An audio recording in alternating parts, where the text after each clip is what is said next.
Hello ladies and gentlemen of YouTube, my name is Brad. This is my channel Adamant Orange, where I build a lot of 3D metal models and show you how I do it. Today on the table we have, from the Star Wars collection, Darth Vader's helmet from Metal Earth. And this was my first helmet model and turned out to be a bit trickier than I expected. If you'll notice, there's some damage to the black on this, to the black paint job, because, well, let's go to the table. Open it up and see what's inside, and you can see some of the trouble that I had building this particular model. In the end, pretty cool. I'd like to do it again, but very interesting build. Time for Darth Vader's helmet. Little tap to make sure everything's out of the way. And let's see what's inside this particular kit. We have two sheets of metal, very large pieces, very silver and black, and we have the instructions. Now let's open this up. What do we have? We have the, looks like the newer style instructions, where it's almost a book.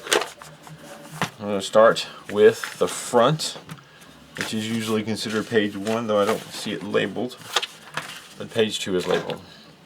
If you look at the front, you have the Star Wars logo, the Metal Earth logo, a line drawing of the model in one of the sheets, and you have the 360 view. You have your QR code and a website here. You can go to that website or scan that QR code with a phone or tablet or whatnot, and it will take you to a website where you can see a completed view of the model, or a view of the completed model for reference, and that sometimes comes in handy. Below that we have a sample part with the notation on insertion tabs, insertion holes, and fold lines. Fold lines are pre-scored areas where the parts fold, makes it easier to fold them. Insertion tabs generally go into insertion holes, whether it's the same part or another part, that can differ. Beside that you have the legend. E points to the engraved side, and it's usually detailed engraving. NE points to the non-engraved side, which is a lot of times blank, but sometimes the non-engraved side will have engraving, but it's fold lines, so be a little careful of that.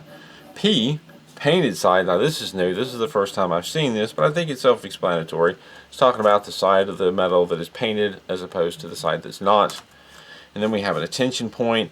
Usually that's pointing at something that has to do with alignment of two parts, although it can vary. It's something you need to pay close attention to. Sometimes it has wording with it to tell you why you need to pay attention to that. A lot of times it's alignment. Make sure this tab goes into this slot.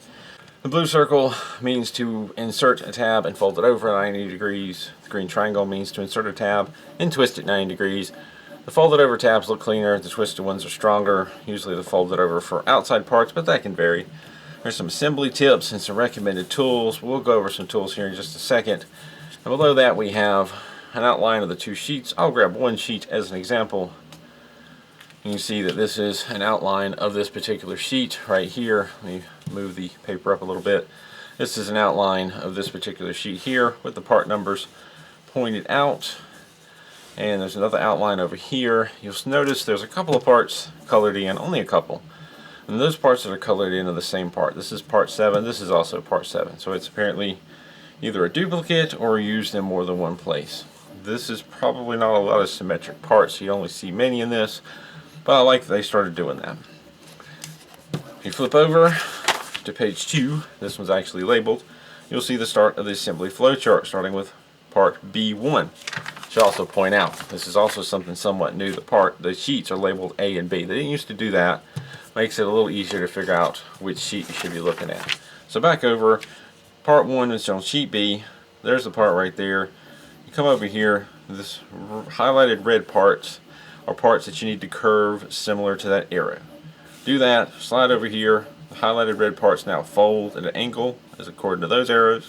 Slide over here, the highlighted red parts now need to curve a little bit.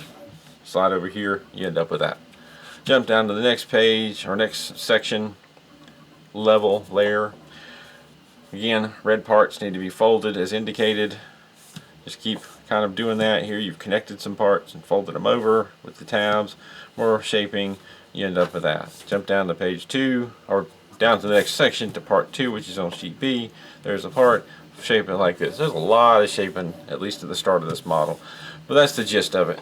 You just follow these directions, follow the arrows, shaping the parts, connect them together as indicated, and you get to the bottom. You want to go to the inside to page 3 and follow down the page, and then over to page 4 and follow down. Once you get to the bottom, you are finished with your model. Let's talk a little bit about tools. The very basics of what you're going to need is a pair of tweezers and some clippers. The tweezers, you can do a lot of bending, shaping, twisting of tabs, folding of things over. The clippers are going to help you get the pieces out of the sheets cleanly and easily by clipping them out instead of trying to bend them out, which can cause damage. I've also supplemented my set with some precision tweezers. I have a couple of pointed ones here. One, I ground the tip down just a little bit to give it a more sturdy tip for tabs and twisting things, and then I have a precision flat set, and between all of these I can do a lot of bending and shaping and twisting. I also strongly recommend some sort of pliers to complement your set. I have some flat nose here that have definite uses. I have some long needle nose pliers for some of the longer pieces, and then I have some curved tips for grabbing things at an angle and bending them over. I have a sculpting set here that I occasionally use, and they have all kinds of different shaped ends on them. Some flat, some angled, some spoon. There's a couple of hooks. They're useful for reaching in and bending and pushing and pulling tabs and shaping parts from the inside. We've talked a little bit about tools, and I've got some basics to get me started. I've got my metal sheets and instruction sheets at the ready. Let's build this Darth Vader's helmet.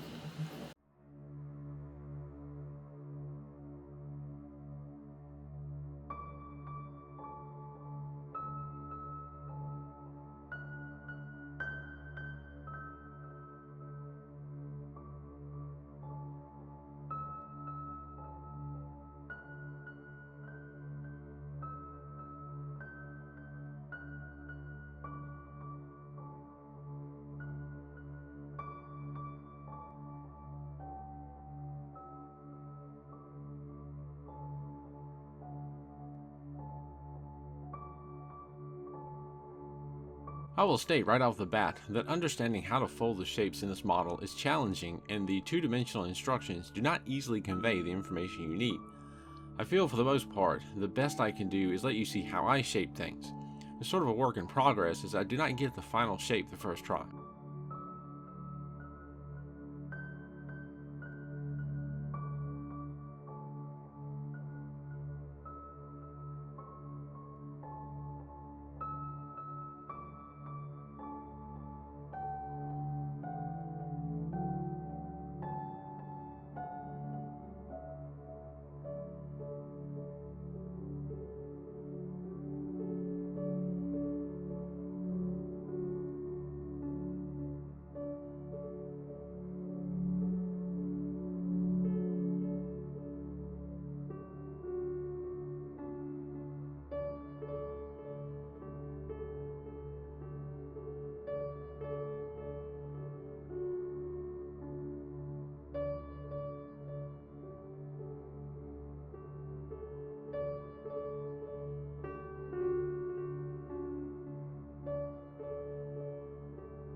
As I am putting the parts together, I'm starting to understand how to shape them to fit.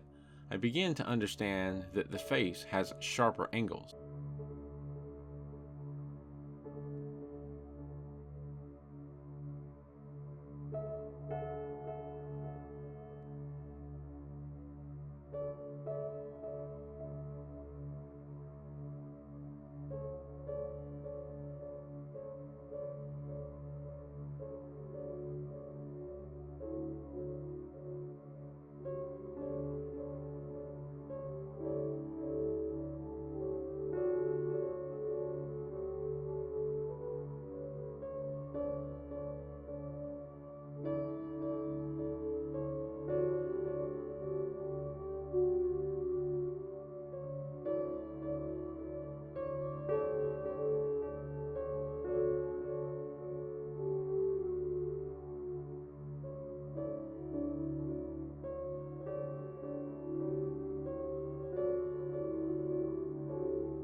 As you can see, it took time to work through each angle and tab to fit things together. Oddly enough, the hardest tab was the center one.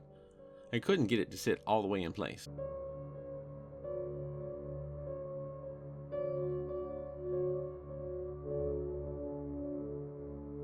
I took a moment to untwist and fold over the tabs I lightly twisted to get started.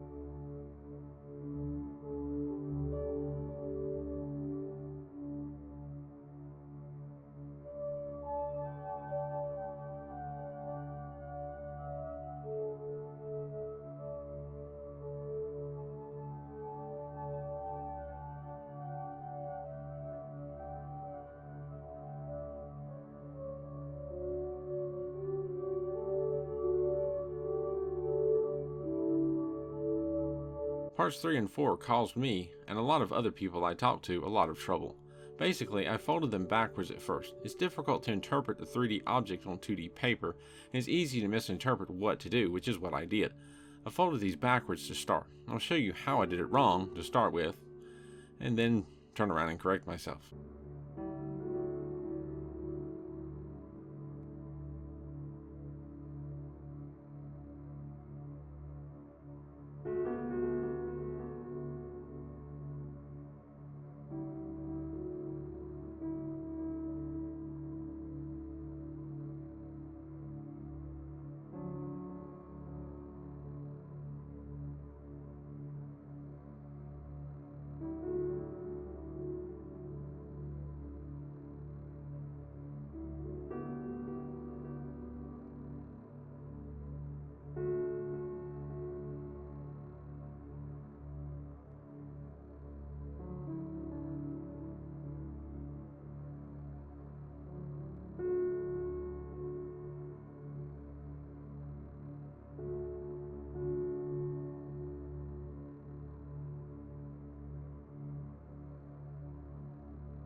After folding these so that the black colored side sits forward, I tried to attach the parts or eye sections to the face, but they would not fit because I was supposed to fold the back side or black side so that it sunk in.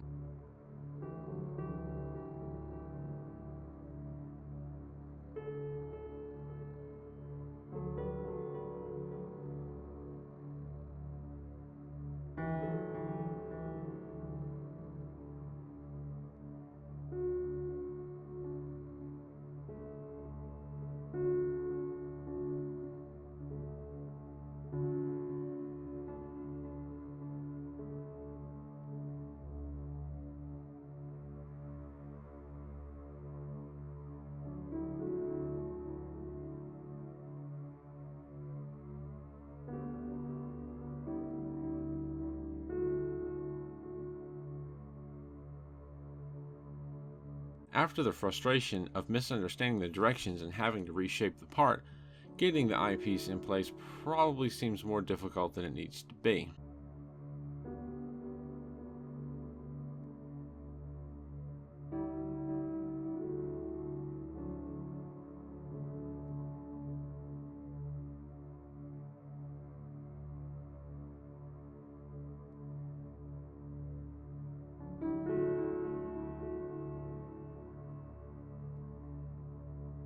And then I put the eye on the wrong side.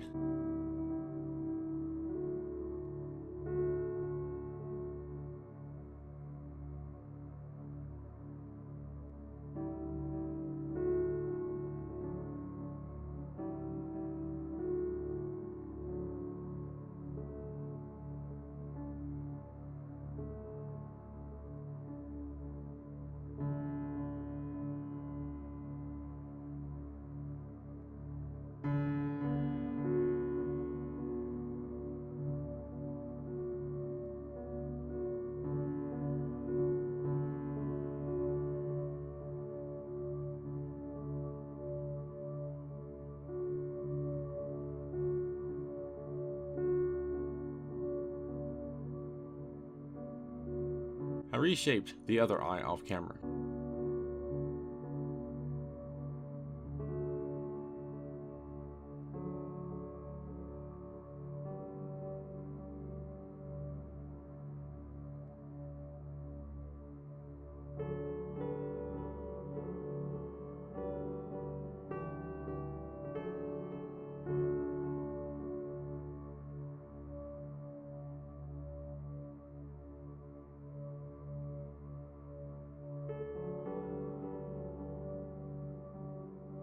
There was considerable tweaking to get things this lined up.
And so we enter another difficult part. The face piece, or breather piece, just didn't seem to want to fit. The space was wider than the part, and it took some coaxing and manipulation to get things into place. I thought I had it, but I realized the top tip was not sitting where it should. The upper tip was behind all the metal where it should have kind of sit mostly in front, snuggled just a little bit behind the lower nose section piece.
One piece is angled, but the other is not. Guess I'm going to have to flatten out that angle.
Apparently, at some point, one of the eyepieces worked loose, and it took a moment to fit it back and secure it in its slot.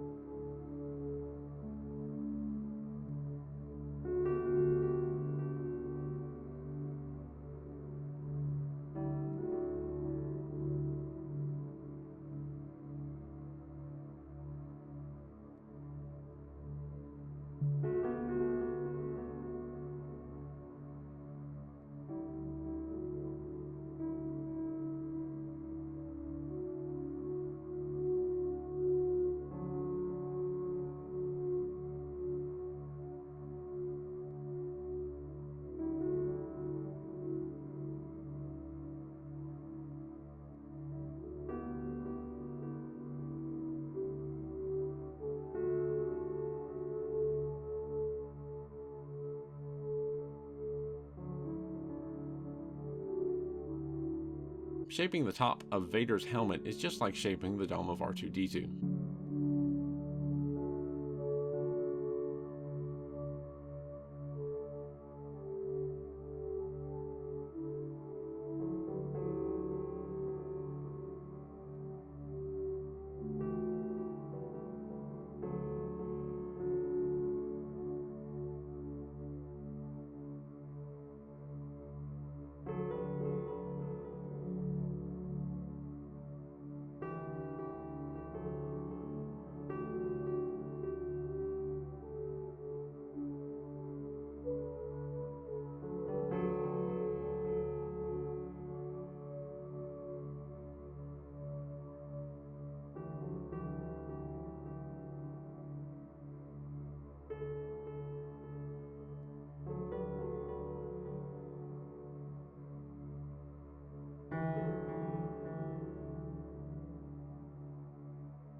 To give the top portion a rounder look, I went around the perimeter with a dowel rod and put a little bit of a curve in each section.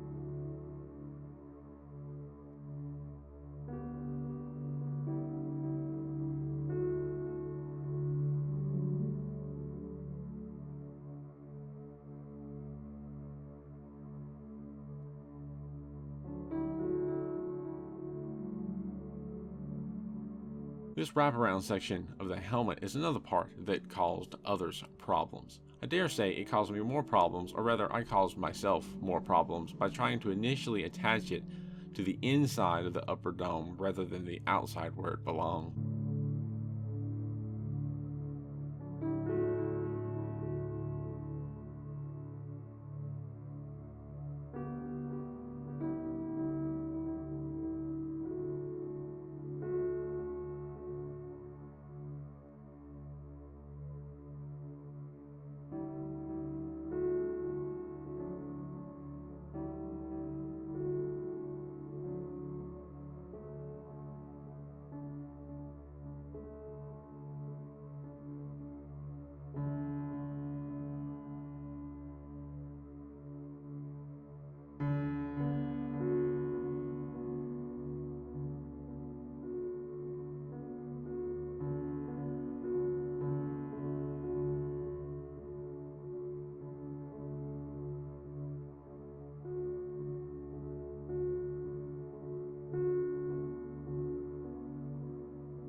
Now that I have made my mistake, time to correct it and put it on the right way.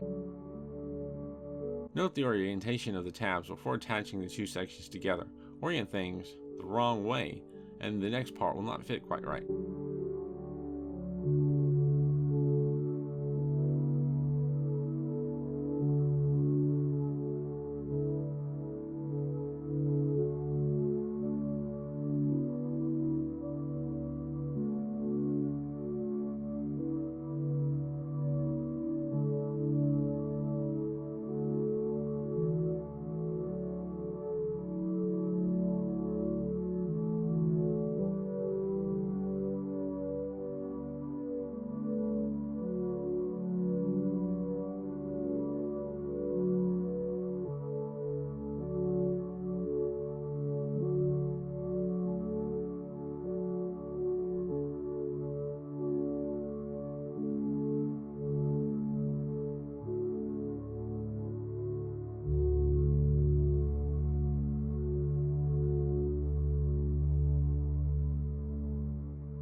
I was able to get the front tabs into place, probably because I had mangled the brow piece, and folded the tabs inwards and just let the piece hang there.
Getting 2 tabs in place is easy. Getting the other 2 tabs, tricky, but doable. Be patient, flex things a bit, and you might need to use some tools to kind of poke the tabs where they need to go.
Unfortunately, a lot of damage was done to the black paint at this point.